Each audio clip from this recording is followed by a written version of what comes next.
Mesdames et messieurs, bonsoir. Soyez les bienvenus pour cette nouvelle édition de votre journal de 22 heures. Au sommaire de l'actualité. À la une dans l'actualité nationale, le ministre M. Mohamed Warsa Madiri a reçu le directeur général de la CAC International Bank.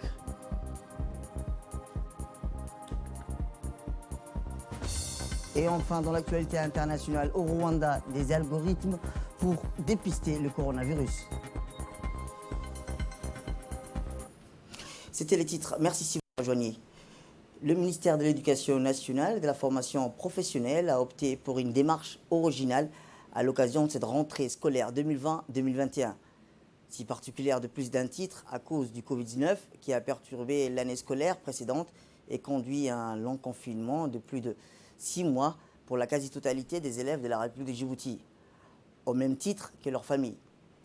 Le ministère de l'Éducation nationale, après un diagnostic et une enquête approfondie sur l'impact du Covid-19 sur la population scolaire et la communauté éducative, a décidé de mettre en place un dispositif ambitieux à tous les niveaux de son département afin d'opérer une reprise en douceur de l'année scolaire 2021.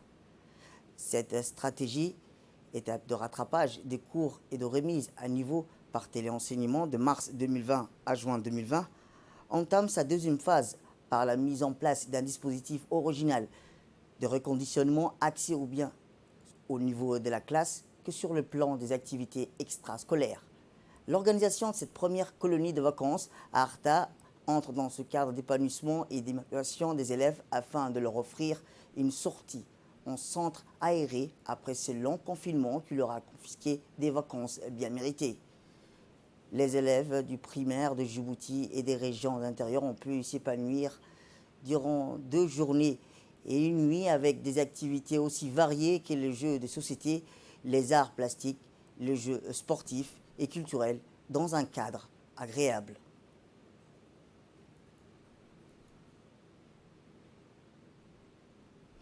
Eh bien, ces activités de reconditionnement des élèves sont axées sur la reconnaissance, je vous le disais, la créativité, la confiance en soi et l'épanouissement par le corps, un esprit dans un corps sain. Les élèves ont également partagé, échangé à travers ces activités avec leurs camarades et ont exprimé à cette occasion leur bonheur et leur gratitude envers les encadreurs du ministère de l'Éducation nationale et de la formation professionnelle et au ministre de l'Éducation nationale et de la formation professionnelle, M. Moustapha Mohamed Mahamoud. C'est des étoiles plein les yeux, rigoureux, que ces élèves sont retournés dans leur foyer et chez leurs parents et fin prêts pour entamer en douceur cette rentrée scolaire grâce à ces dispositifs de reconditionnement mis en place. Le ministère de l'Éducation nationale rappelle qu'il se cloue de ces 2 journées, à savoir la natation, le cinéma et en plein air, une découverte de la région Ougoul par une randonnée pédestre et la visite des sites culturels, économiques et ses chefs-lieux.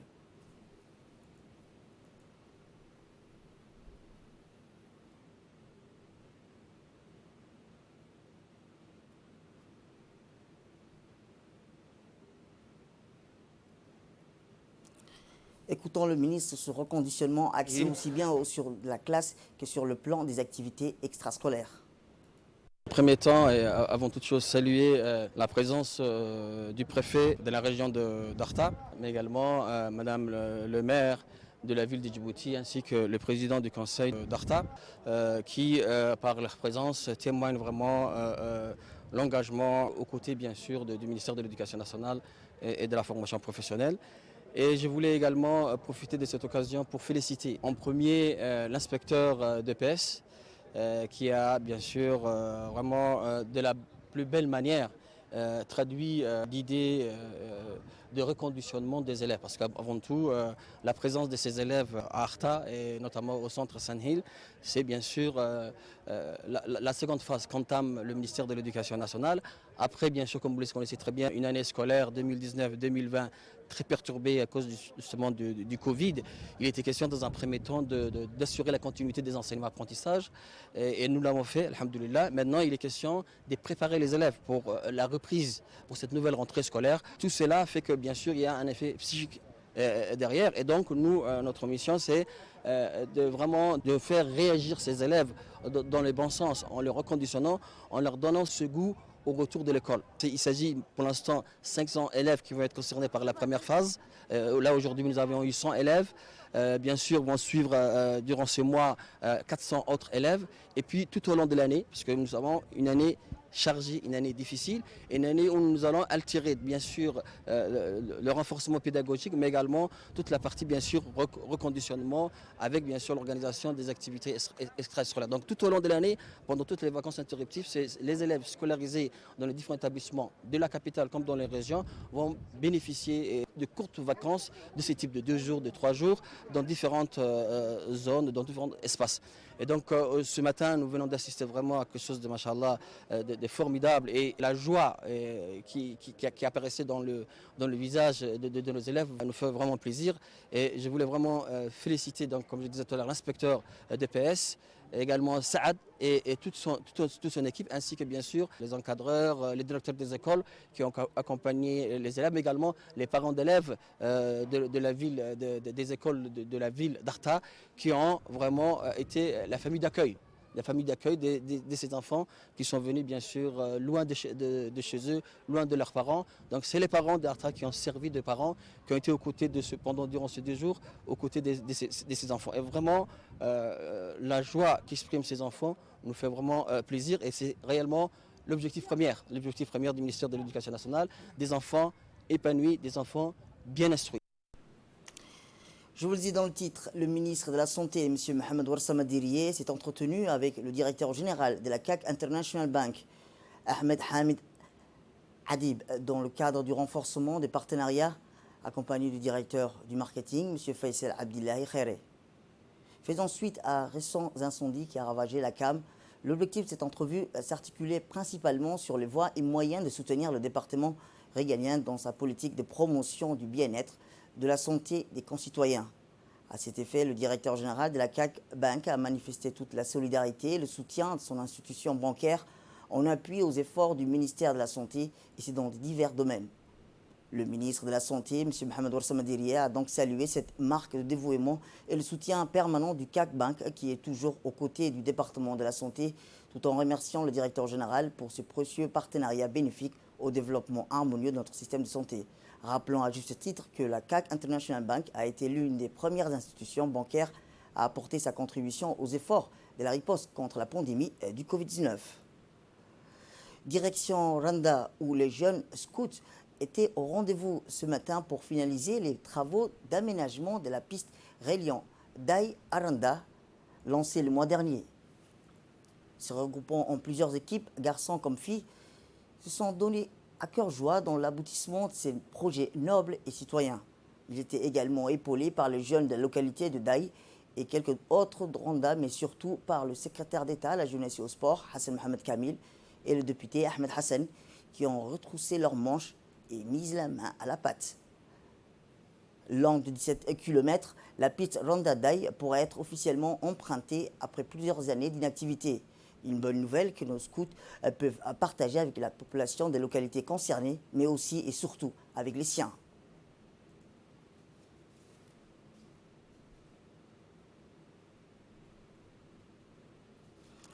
Retour à Djibouti, où l'hôtel Sheraton de Djibouti a abrité hier soir un événement dédié à la commémoration du 74e anniversaire de l'indépendance de la République islamique du Pakistan.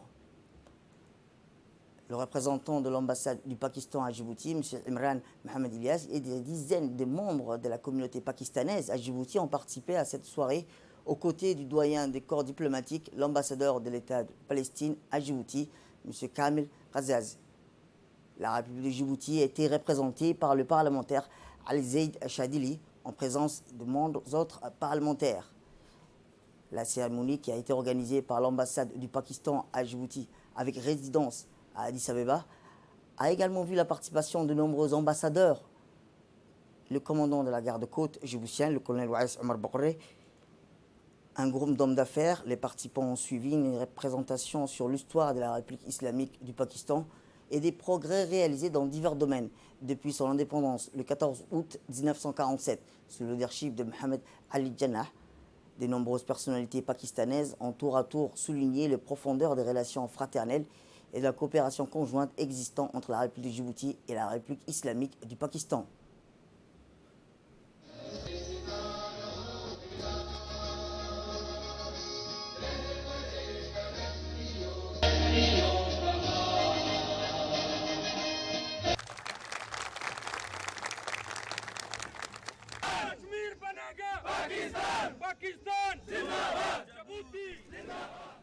rappelant que l'ambassadeur du Pakistan à Djibouti avec résidence à Addis Abeba, M. Malik Mohamed Farouk, n'a malheureusement pas pu assister à cet événement en raison de la pandémie du Covid-19. Eh bien, le doyen du corps diplomatique à Djibouti, l'ambassadeur de l'État de la Palestine à Djibouti, M. Kamil Ghazaz, a prononcé un discours dans lequel il a félicité la République islamique du Pakistan à l'occasion de la célébration de la 74e fête nationale. M. Kamil a attiré l'attention sur la bonne relation djibouto-pakistanaise qui ont connu un développement remarquable dans divers domaines ces dernières années.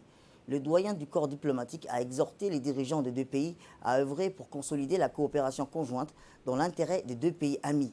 Enfin, M. Kamil Ghazaz a profité de cette occasion pour saluer les efforts inlassables des autorités djiboutiennes pour faire face à la pandémie du Covid-19 afin d'assurer la sécurité sanitaire des citoyens et résidents de Djibouti. De son côté, l'ambassadeur du Pakistan à Djibouti a souhaité la bienvenue à l'occasion du 74e jour de l'indépendance du Pakistan. Il a rappelé qu'en raison de la pandémie du Covid-19, notre ambassadeur, a-t-il dit, de Djibouti avec résidence à Addis Abeba, Malik Mohamed, n'a malheureusement pas pu assister à cet événement, a-t-il indiqué. Comme vous le savez, le jour de l'indépendance du Pakistan, a-t-il indiqué, est le 14 août 1947. Aujourd'hui, comme toujours, nous sommes extrêmement reconnaissants aux fondateurs de notre nation et aux grands leaders comme Mohamed Ali Jinnah, ainsi que plusieurs milliers de nos héros, frères et sœurs qui ont sacrifié leur vie pour la grande lutte de l'indépendance du Pakistan. Je profite de cette occasion pour vous remercier encore une fois d'avoir participé à cet événement et de nous avoir honorés de votre présence, a-t-il conclu.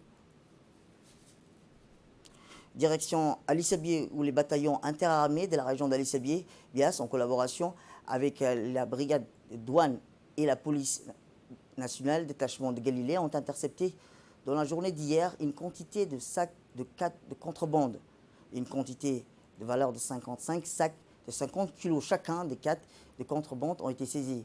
Et bien, comme le veut la procédure, l'intégralité du 4 de contrebande a été détruit par le feu en présence de M. Farah Abdi Dougoub, chef de la brigade de douane mobile, et le lieutenant Ahmed Khair, chef de la police du détachement de Galilée.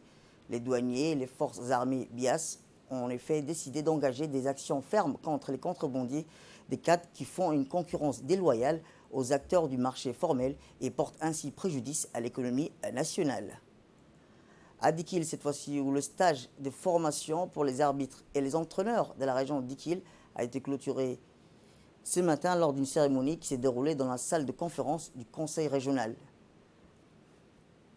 L'événement a été marqué par la présence de hautes personnalités de la région et les dirigeants de la fédération.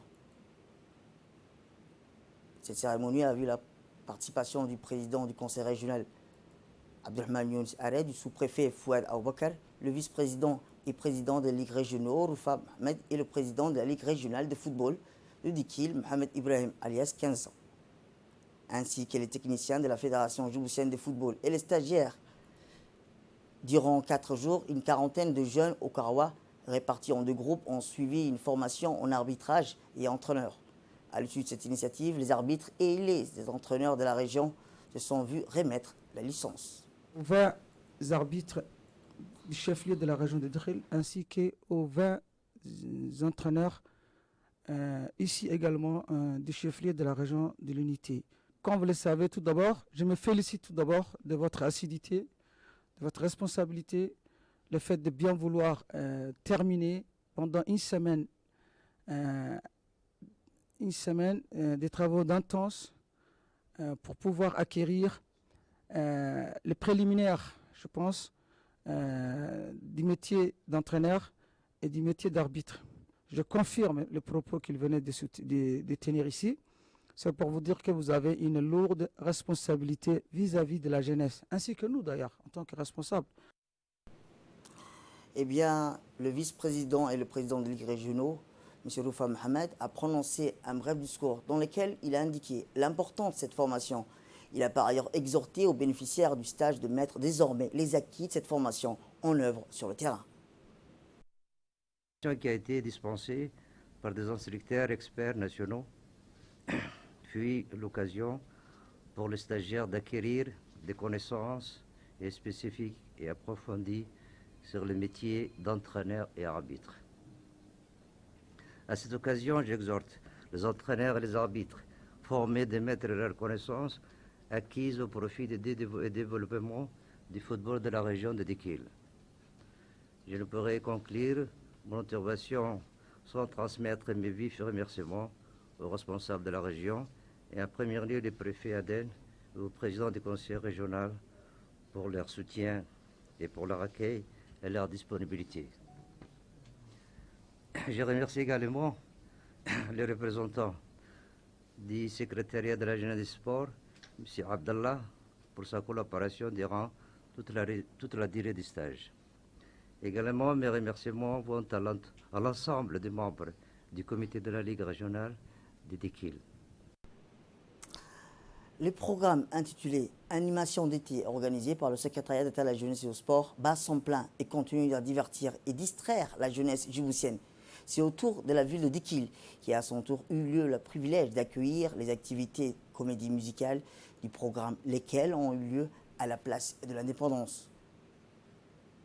Ainsi, la ville de l'Unité a été illuminée par un spectacle haut en couleurs, débutant par une chanson du jeune et célèbre chanteur Dikilois, Mohamed Abdillahi. Dès l'instant, un tourbillon d'immense joie et d'enthousiasme emporta les spectateurs au Karoua qui chantent en chorale la morceau.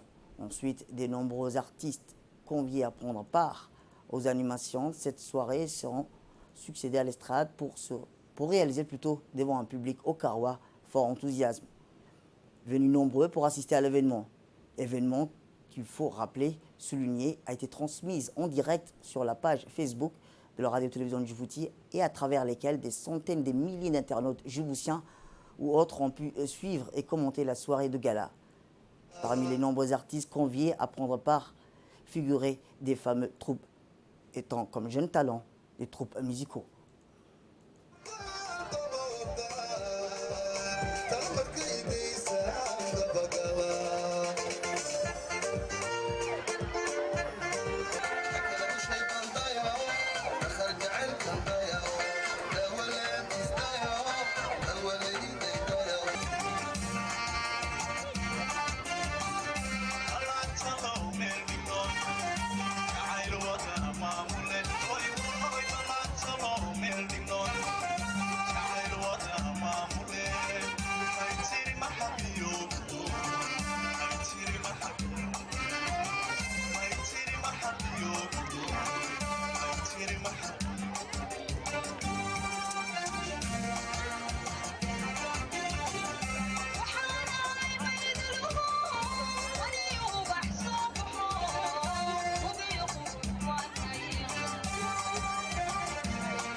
Autre actualité dans ce 22h, depuis la première prise de parole du président de la République, M. Ismaël Omar Guelleh, le chef suprême des armées, M. Ismaël Omar Guelleh, pour prévenir du danger de la nouvelle pandémie du Covid-19, en ordonnant les premières consignes et les mesures des barrières, le colonel Ouass Omar Borré, commandant de la garde-côte, a immédiatement démarré une campagne de sensibilisation pour se prémunir et limiter la propagation de la pandémie du Covid-19. Retour en images sur les grandes actions de la garde-côte dans la lutte contre le Covid-19. Depuis mars 2020, l'ensemble du personnel de la garde-côte a été mobilisé. Objectif, appuyer les efforts du gouvernement et notamment du ministère de la Santé dans la guerre contre l'ennemi invisible qu'est le coronavirus. C'est dans ce sens que le colonel Waïs Omar Boghoré, commandant de la garde-côte, a mobilisé un nombre conséquent parmi son personnel de la santé, dont des médecins, des infirmiers et des aides-soignants, pour participer au front aux côtés de leurs confrères du ministère de la Santé à la lutte contre la propagation de la pandémie du Covid-19. Ainsi, le personnel de la santé de la garde-côte s'est rendu utile de manière professionnelle et patriotique, et notamment dans les centres principaux des diagnostics des personnels à Bouffar et dans les différents centres de traitement des malades du Covid-19, à savoir l'hôpital régional d'Arta, l'hôpital Al-Rahma et l'académie de la police de Nagad. Ces interventions se sont également traduites par des opérations de traçage des suspects de Covid-19 qui ont été en contact avec des cas confirmés en organisant leur évacuation par vedette depuis les régions du nord du pays. Le dépistage de masse de la population a constitué aussi un moment clé de la lutte contre la propagation de la pandémie du coronavirus. En ce temps où la pandémie du coronavirus connaît un léger répit, il faut rendre hommage au président de la République Ismaïl Omar Guelleh qui avait immédiatement anticipé les effets de cette pandémie en prenant les dispositions nécessaires et l'application des gestes barrières avant même le diagnostic du premier cas sur le sol djiboutien. La garde-côte djiboutienne a aussi apporté un appui en logistique au ministère des Affaires sociales dans le cadre des opérations de distribution des vivres aux familles touchées par les effets du confinement. Dans le contexte de la diminution des nouveaux cas positifs dans notre pays, le colonel Waïs Omar Boghoré, commandant de la garde-côte djiboutienne, s'est rendu au centre médical de la garde-côte djiboutienne dans la journée du jeudi 13 août 2020 pour féliciter le personnel de la santé de la garde-côte pour ses efforts considérables et le travail plein de sacrifices et d'abnégation qu'il a su faire pour limiter la propagation de la pandémie du coronavirus dans notre pays. Ainsi, pour signifier sa satisfaction du remarquable travail fourni, le colonel Waïs Omar Boghoré a élevé au grade supérieur et remis des certificats d'appréciation au cours d'une cérémonie restreinte au personnel de la santé qui a été au cœur des opérations de la lutte contre le Covid-19. Dans une brève intervention au cours de la cérémonie restreinte pour respect des mesures barrières, le colonel Waïs Omar Boghoré a exhorté les professionnels de la santé de la garde-côte à redoubler d'efforts pour continuer les opérations de prévention et de lutte contre le coronavirus jusqu'à sa disparition totale de notre pays. Et dans l'actualité internationale, je vous le disais dans le titre, le Kenya bientôt débarrassé des criquets pèlerins.